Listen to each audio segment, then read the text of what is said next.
میں زویا ہوں۔ قسط نمبر 3۔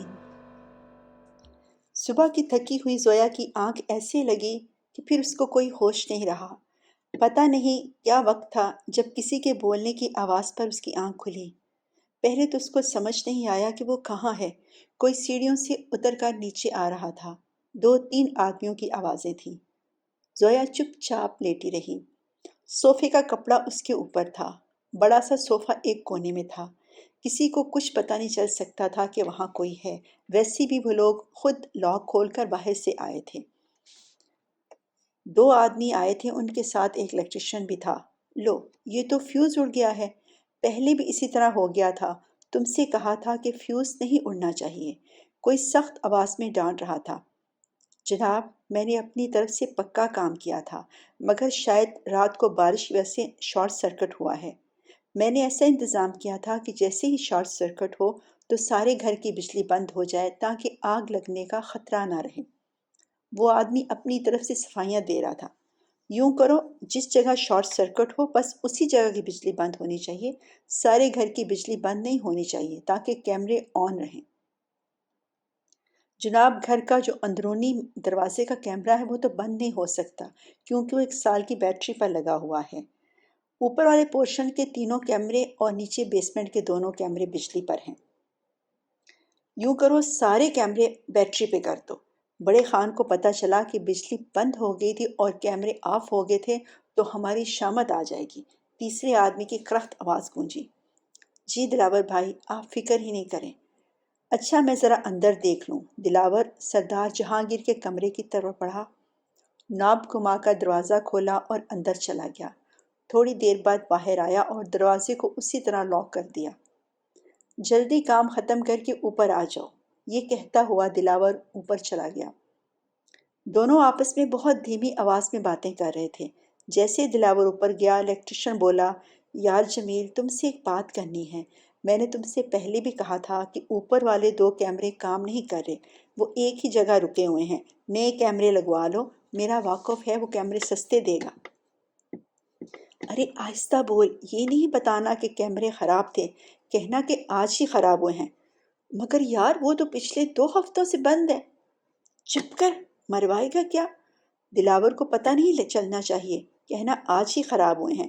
وہ کہے گا ابھی لا کے لگا دو۔ جتنے بھی پیسے کہے گا تم مانگ لینا، کوئی مسئلہ نہیں ہے، لیکن پتہ نہیں چلنا چاہیے کہ کیمرے پہلے سے خراب تھے۔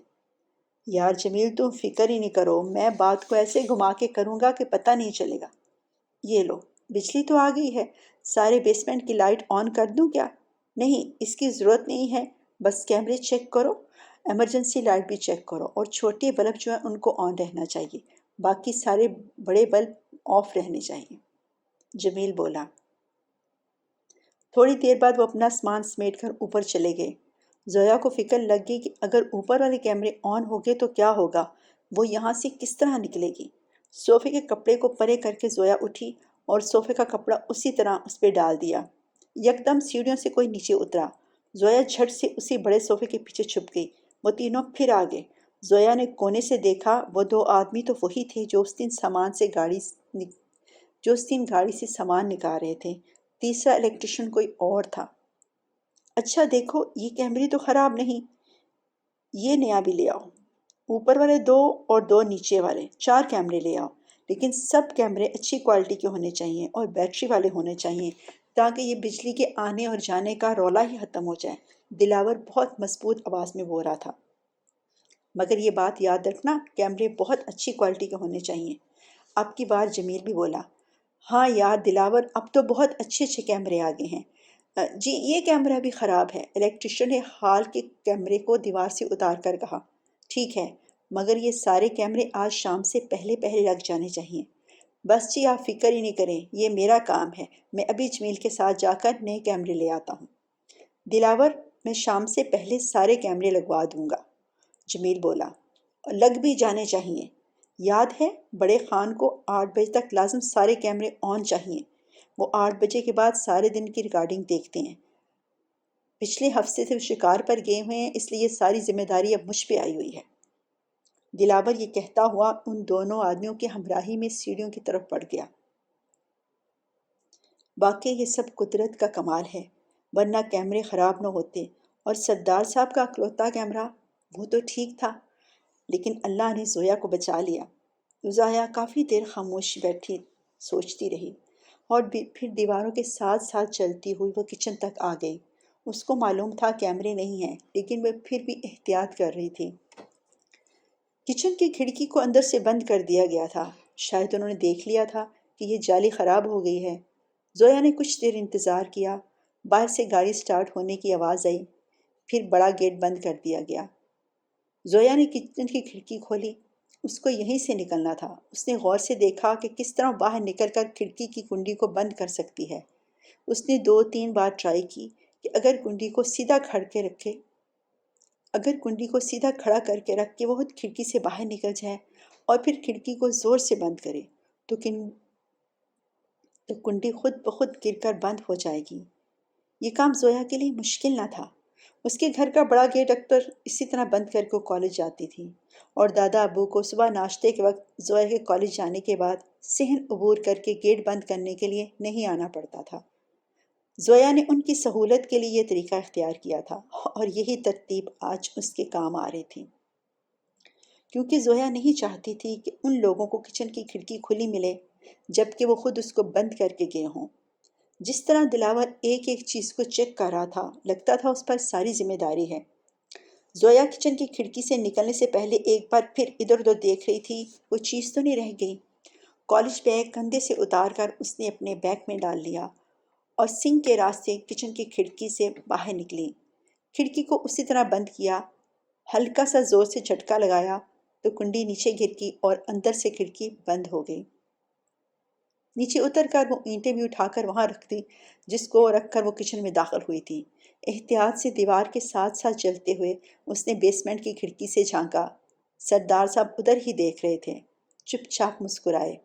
وہ بھی مسکرا کر وکٹری کا نشان بنا کر آگے بڑھ گئی۔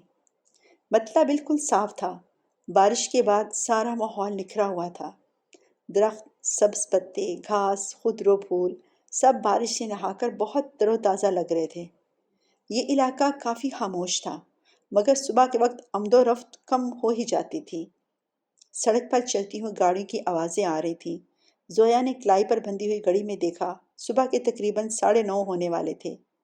آج ہفتہ تھا اور کالج میں چھٹی تھی۔ زویا نے یونیفارم پہن رکھا تھا، مگر کوئی فکر کی بات نہیں تھی۔ اکثر کالج آج کل بڑی کلاس کے بچوں کو ویکنڈ پر بلاتے ہیں اور ایگزام کی تیاری کرواتے ہیں۔ زویا اسی چھوٹے سے گیٹ پر پہنچ گئی۔ گیٹ اس نے اندر سے بند کر رکھا تھا۔ اس نے ہول سے دیکھا، باہر تھوڑی دیر بعد لوگ آ جا رہے تھے۔ زیادہ تر بڑے بڑے گھروں میں کام کرنے والے ملازم تھے، ان میں عورتیں بھی تھیں اور مرد بھی۔ زویا کچھ دیر انتظار کرتی رہی۔ جب کام کرنے والی عورتوں کی ایک ٹولی اس ویلے کے پاس سے گزری تو تھوڑی دیر بعد انتظار کرنے کے بعد زویا نے بیگ سے سن گلاسز نکالے۔ کالج کی بڑی سی چادر جو کالج میں لے کر جانی ضروری ہوتی تھی، اس کو اچھی طرح لپیٹ کر آرام سے گیٹ کو کھولا۔ اس کے آگے اس طرح ایک اینٹ کھڑی کر دی۔ باہر نکل کر جب اس نے گیٹ بند کر دیا تو اینٹ نیچے گر گئی اور وہ گیٹ بلاک ہو گیا۔ تھوڑی دور تک دیوار کے ساتھ چلتی رہی، پھر پیچھے سے جب عورتوں کی آوازیں آنا شروع ہو گئیں تو سڑک پر آ گئی۔ اب وہ بڑی سڑک پر آ گئی تھی جو سیدھے اس کے گھر کی طرف جاتی تھی۔ اب تیز تیز قدم اٹھا کر گھر کی جانب بڑھ رہی تھی۔ سڑک پر کافی رش تھا، گاڑیاں، موٹر سائیکلز، پیدل چلنے والے، ہر طرح کے لوگ چل رہے تھے۔ کچھ ٹھیلے والے بھی پھل اپنے اپنے ٹھیلوں پہ سجا رہے تھے۔ سامنے چھوٹے سے ٹی اسٹال پر زیادہ تر مزدور چائے پی رہے تھے۔ زندگی اسی طرح اپنی چال چل رہی تھی۔ زویا اب اپنے گھر کی طرف جانے والی چھوٹی سڑک پر مڑی۔ آج یہ گھر دیکھ کر اس کو جتنی خوشی ہوئی تھی وہ پہلے اس کو کبھی نہیں ہوئی تھی۔ گھر کے گیٹ پر پہنچ کر اس نے بیگ سے چابی نکالی جو اندر چھوٹی پاکٹ میں رکھی ہوئی تھی۔ دروازہ کھولا۔ رات کی بارش اور ہوا نے پورے صحن میں اپنا رنگ بکھیرا ہوا تھا۔ درختوں کے پتے چاروں طرف بکھرے ہوئے تھے۔ گیٹ کو لاک کر کے وہ چھوٹا سا لان عبور کر کے اندرونی دروازے کی جانب بڑھی۔ دوسری چابی سے اس کو کھولا۔ اسی وقت اس کی بلی میاؤں میاؤں کرتی ہوئی اس کے پاؤں پر چمٹ گئی۔ یہ بلی بہت دنوں سے ان کے گھر میں رہتی تھی۔ لان کے کونے میں زویا اس کے لیے دودھ ڈال دیتی۔ یہ کام زویا نے دادا ابو سے سیکھا تھا۔ وہ بلی سے باتیں بھی کرتے تھے اور ان کے پاس وہ اس طرح بیٹھ جاتی تھی جیسے کوئی ان کا دوست ہے۔ اب بھی پتہ نہیں کہاں وہ درختوں میں چھپی ہوئی تھی۔ زویا کو دیکھتے ہی جمپ لگا کر اس کے قدموں میں آ گئی۔ ارے مانو، اچھا ٹھہرو، میں ابھی دودھ لاتی ہوں۔ زویا اندر گئی، فریج کھول کر دودھ نکالا۔ کافی ٹھنڈا تھا۔ اس نے تھوڑا سا پانی ڈالا اور گلاس لے کر باہر آ گئی۔ بلی دروازے کے پاس ہی بیٹھی ہوئی تھی۔ زویا کو دیکھ کر پھر وہ میاؤں میاؤں کرنے لگی۔ زویا نے لان میں جا کر دودھ اس کے برتن میں ڈالا۔ وہ مشکور نظروں سے زویا کو دیکھنے لگی۔ چلو اب پی لو، زویا اس کو کہتی ہوئی اندر آ گئی۔ باہر کا دروازہ لاک کیا۔ ابھی تک چادر بھی نہیں اتاری تھی اور بیگ بھی ابھی تک اس کی پشت پر تھا۔ چادر اور بیگ اتار کر لیونگ روم کے اس صوفے پر بیٹھ گئی اور اپنے جاگر اتارے جو کل سے پہنے ہوئے تھے۔ یکدم پاؤں کو آرام آ گیا۔ سر صوفے پر رکھ کر بیٹھ گئی۔ ایک سکون کی کیفیت ہوئی۔ پتہ نہیں کب تک وہاں بیٹھی، شاید سو گئی تھی۔ اس کی آنکھ تب کھلی جب ظہر کی اذان ہو رہی تھی۔ تھوڑی دیر تک اسی طرح صبح پڑی رہی۔ کل کی ساری باتیں ایک خواب لگ رہی تھیں۔ اچانک لگا کہ اس کو بہت بھوک لگی ہوئی ہے۔ کچن میں جا کر فریج کھولا۔ کریمن بوا نے شامی کباب اور چکن جل فریزی کا سالن بنا کر رکھا ہوا تھا۔ جب بھی کریمن بوا اپنی بیٹی کی طرف جاتی تو 2-3 سالن تیار کر کے فریج میں رکھ جاتی۔ دادا ابو اور دادی اماں کے بعد کریمن بوا بہت کم گاؤں جاتی تھی۔ کوئی بہت ہی مجبوری ہو تو صبح جاتی مگر شام تک لازم آ جاتی تھی۔ کل بھی ان کو مجبوری سے جانا پڑا۔ ان کا داماد بوا کا بھانجا تھا مگر غصے کا بہت تیز تھا۔ ہر وقت لڑائی جھگڑا چلتا رہتا تھا۔ بوا بہت کوشش کرتی کہ بات نہ بڑھے۔ ہر چیز کا حل پیسہ ہے۔ بوا پیسہ دیتی رہتی تو 2-3 ماہ آرام سے گزر جاتے اور پھر جھگڑے شروع ہو جاتے۔ 3 بچے تھے۔ بوا اپنی بیٹی رانی کو کہاں لے کے جاتی؟ مجبوراً بوا نے اپنا گاؤں والا گھر بھی رانی کو دے دیا تھا اور کافی حد تک گھریلو خرچے بھی بوا ہی دیتی تھی۔ داماد کو بھی اب بیٹھ کر کھانے کی عادت پڑ گئی تھی۔ پہلے وہ کون سے ٹک کر کام کرتا تھا۔ کل بھی بوا کو اچانک جانا پڑا۔ 2 دن سے اس نے رانی سے لڑائی کر رکھی تھی۔ رانی کس کو کہتی؟ ماں کے علاوہ اس کا کوئی نہ تھا۔ وہ بہت کوشش کرتی کہ ماں تک بات نہ پہنچے مگر جب رانی کا صبر جواب دے دیتا تو پھر ماں کو بتا دیتی اور بوا کریمن بیچاری پریشان ہو رہا گاؤں کی جانب چل پڑتی۔ جب سے زویا کے دادا ابو اور دادی اماں کا انتقال ہوا تھا بوا کریمن کی پوری کوشش ہوتی تھی کہ وہ زویا کو تنہا چھوڑ کر نہ جائے۔ اس معصوم بچی کا کوئی بھی دیکھنے والا نہیں۔ بوا بہت سوچتی تھی اور پریشان رہتی تھی۔ بہت مجبوری ہوتی تو گاؤں جاتی مگر ہر صورت شام تک لوٹ آتی۔ یقیناً کوئی ایسا حادثہ پیش آ گیا تھا کہ بوا کو وہاں رات گزارنی پڑی۔ زویا کے کچن میں چکن جل فریزی اور فرائیڈ رائس پڑے ہوئے تھے۔ اس نے پیکٹ کھول کر شیلف پر رکھا اور خود شاور لینے کے لیے باتھ روم میں چلے گئی۔ ویسے تو ہر روز کالج نہا کر جاتی تھی مگر آج لگ رہا تھا کہ بہت دنوں بعد نہائی ہے۔ نیم گرم پانی سے نہانے کے بعد زویا یکدم فریش ہو گئی۔ کچن میں جا کر کھانا گرم کیا اور پھر لیونگ روم میں کھانا ٹرے میں رکھ کر لے آئی۔ باہر صحن سے بوا کی آوازیں آ رہی تھیں۔ وہ مانو کے ساتھ باتیں کرتے کرتے صحن صاف کر رہی تھی۔ بوا آ گئی؟ زویا کی خوشی دیکھنی تھی۔ وہ اندر سے مین دروازہ کھول کر باہر آ گئی۔ بوا آپ کیسی ہیں؟ بوا آپ آ گئی ہیں؟ دوڑتی ہوئی زویا ان تک پہنچی۔ میری زویا، میری جان۔ بوا نے اپنے ہاتھ اپنے دوپٹے سے صاف کرتے ہوئے باہیں پھیلا دیں۔ زویا ان کے گلے لگ گئی۔ بوا کریمن نے زویا کا ماتھا چوما۔ زویا بیٹی تم ٹھیک ہو نا؟ زویا نے دیکھا کہ بوا کریمن کے ماتھے پر پٹی بندھی ہوئی ہے۔ بوا آپ کو کیا ہوا؟ کچھ نہیں بیٹا، گر گئی تھی اسی لیے رات کو نہیں آ سکی۔ صبح جیسی میری طبیعت کو سنبھلی تو پہلی بس لے کر آ گئی ہوں۔ گھر کے گیٹ کی چابی میرے پاس تھی، اندر کی نہیں تھی۔ میں سوچ رہی تھی شاید تم کالج گئی ہوئی، اسی لیے صحن میں صفائی کرنا شروع کر دی۔ کل کی بارش نے کافی کچرا کر رکھا ہے۔ بوا نے ایک طرف پتوں کا ڈھیر اکٹھا کر رکھا تھا۔ زویا بیٹی تم نے کچھ کھایا؟ یہی سوال کل سے بوا کو پریشان کر رہا تھا۔ جی بوا، میں نے کھانا گرم کیا ہے، بس اب کھانے لگی ہوں۔ آپ بھی آ جائیں۔ بیٹی میں تو کھچڑی کھاؤں گی، تم کھانا کھا لو، میں یہ کام ختم کر کے آتی ہوں۔ ٹھیک ہے بوا، آپ جلدی سے کام ختم کر کے آ جائیں۔ زویا نے اندر جاتے ہی مونگ کی دال کی کھچڑی پکنے کے لیے رکھ دی۔ بوا کے ساتھ رہتے رہتے وہ کافی چیزیں پکانا سیکھ گئی تھی۔ کچن میں ساتھ ساتھ اس نے فریج سے ایک سیب اور آڑو کھا لیا۔ کھانا وہ بوا کے ساتھ ہی کھائے گی۔ 15-20 منٹ کے بعد جب بوا صحن کا کام ختم کر کے آئی اور سارا کچرا اس نے باہر کے کچرا باکس میں ڈال دیا تو زویا کچن کے ٹیبل پر کھچڑی کے ساتھ ان کا انتظار کر رہی تھی۔ بوا ہاتھ دھو کر جب کچن میں آئی تو پکی ہوئی کھچڑی کو دیکھ کر اس کی آنکھوں میں آنسو آ گئے۔ زویا نے بھی کھانا نہیں کھایا تھا۔ کل سے اس کی بیٹی رانی اس سے لڑ رہی تھی کہ بوا کو تو صرف زویا کا خیال ہے، ہر بات پر زویا کے لیے پریشان ہو جاتی ہے کہ زویا کیا کرے گی، کیا کھائے گی، اتنے بڑے گھر میں اکیلے کس طرح رہے گی۔ رانی کو کیا پتا کہ زویا کے لیے بوا اور بوا کے لیے زویا کیا ہے۔ ایسا مضبوط رشتہ ہے جو خونی رشتوں سے بھی زیادہ گہرا ہے۔ زویا اکثر بوا کے لیے چائے پکوڑے بنا دیتی تھی، مگر آج کھچڑی بنائی تھی اور بہت مزیدار تھی۔ ویسے بھی محبت اور خلوص سے جو بھی چیز بنائی جائے اس کا ذائقہ سب سے بہتر ہوتا ہے۔ دونوں نے مل کر کھانا کھایا۔ زویا نے بوا کے اصرار کے باوجود چائے بنائی۔ زویا نے ان کو نہیں بتایا کہ وہ کل کہاں تھی۔ بوا خود اپنی پریشانی کا اظہار کرتی نہیں کہ وہ کل نہ آ سکی، مگر زویا نے کہہ دیا وہ بالکل ٹھیک ہے، کوئی پریشانی کی بات نہیں، ان کا محلہ بہت محفوظ ہے۔ ویسے بھی زویا نے اندر سے دروازہ بند کر لیا ہوا تھا۔ زویا کو دیکھ کر بوا کو تسلی ہوگی، ورنہ وہ سارے راستے پریشان ہوتی آئی تھیں۔ زویا دادا دادی کی اچانک موت کے بعد بالکل اکیلی ہو گئی تھی اور بوا سے اس کا واحد رشتہ رہ گیا تھا۔ اور بوا کو بھی احساس تھا کہ زویا بھی بہت کم عمر ہے اور تنہا ہے، اس لیے انہیں زویا کا اور بھی خیال رکھنا شروع کر دیا۔ زویا کو تعلیم حاصل کرنے کا بہت شوق تھا اور اب تو اس نے اپنے دادا کا خواب بھی پورا کرنا تھا۔ زویا اپنی طرف سے بہت کوشش کرتی اور بوا کی بھی پوری کوشش ہوتی کہ زویا کو خوش رکھے۔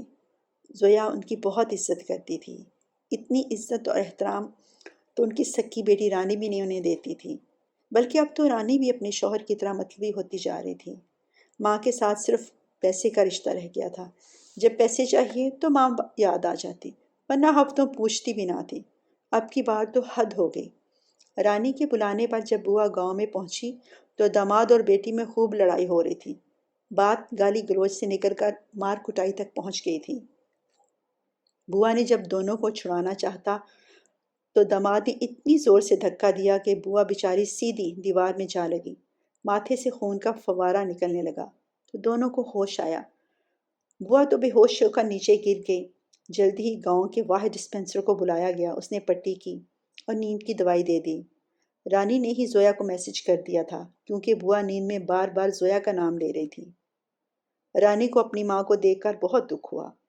وہ ہر وقت ماں کو زویا سے زیادہ پیار کرنے کے تانے دیتی تھی، مگر زویا کے گھر کام کرنے کی وجہ سے ہی اتنے پیسے مل جاتے تھے کہ رانی کا گھر کا خرچہ چل رہا تھا۔ ماں نے رانی کو سب کچھ دے دیا تھا، گاؤں کا گھر بھی رانی کے قبضے میں تھا اور گھر کا خرچہ بھی ماں ہی دیتی تھی۔ ماں کو اس حالت میں دیکھ کر رانی کو احساس ہوا کہ اس کی ماں کتنی کمزور اور بوڑھی ہو گئی ہے، مگر پھر بھی وہ رانی کے لیے آسانیاں مہیا کر رہی ہے۔ شہر میں مدتوں سے کام کر رہی ہے۔ وہ زویا کے دادا ابو کے گھر تب سے کام کرتی تھی جب شاہد میاں اور زاہد میاں چھوٹے ہوتے تھے۔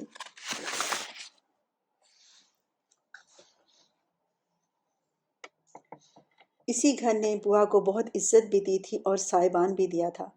اب اس گھر کو بوا کی ضرورت تھی۔ رانی جانتی تھی کہ زویا کی ذمہ داری اب اس کی ماں نے اٹھا لی ہے۔ اس گھر نے سدا بوا کی ہر ضرورت پوری کی تھی اور اب اس گھر کو بوا کی ضرورت ہے۔ اور بوا نے خدا سے دعا مانگی کہ خدا اس کو زویا کی زندگی کی خاطر صحت اور زندگی عطا کرے تاکہ زویا خود اپنی زندگی میں کامیاب ہو جائے۔ ابھی تو زویا بہت اکیلی ہے۔ بوا کو اس کے علاوہ اب کوئی فکر نہیں تھی۔ کمزور اور بوڑھی بوا بالکل ایک چٹان کی طرح زویا کے ساتھ کھڑی تھی۔ بوا نے اپنی کمزوری کا بالکل خیال نہیں کیا اور جیسے اس کو ہوش آیا وہ اپنی ہمت باندھ کر گاؤں سے چل پڑی اور زویا کے پاس پہنچ گئی۔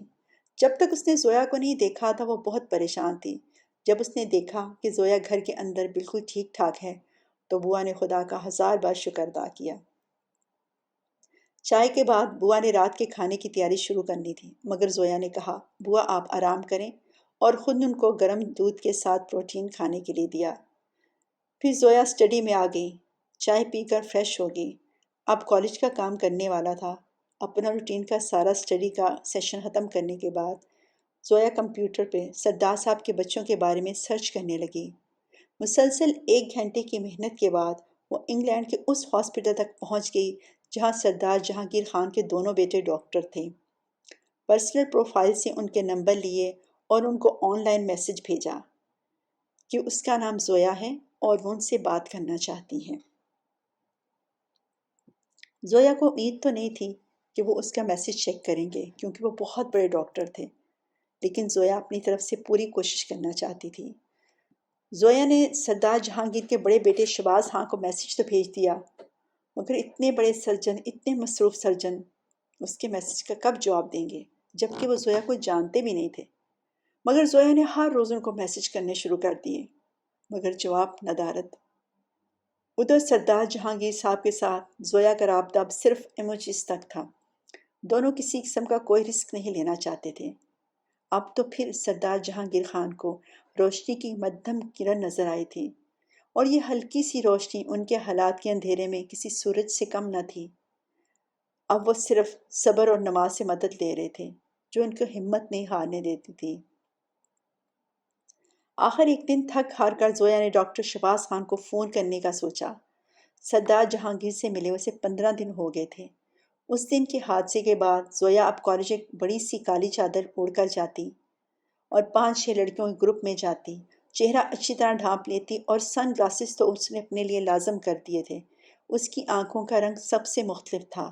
زویا کو اپنے آپ کو بہت محفوظ کرنے کے ساتھ ساتھ اب محفوظ بھی کرنا تھا۔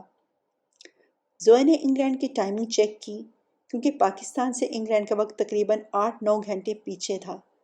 آخر ایک دن جب پاکستان میں رات کے 2 بج رہے تھے تو اس نے ڈاکٹر شہباز خان کے پرسنل نمبر پر فون کیا۔ کافی دیر تک بیل بجتی رہی۔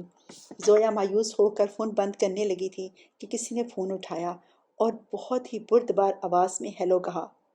زویا کے منہ سے آہ نکلی۔ شکر ہے آپ نے فون اٹھایا، زویا بولی۔ آپ کون ہیں اور کس سے بات کرنا چاہتی ہیں؟ دوسری طرف سے اسی طرح سنجیدگی سے پوچھا گیا۔ آپ ڈاکٹر شہباز خان ہیں؟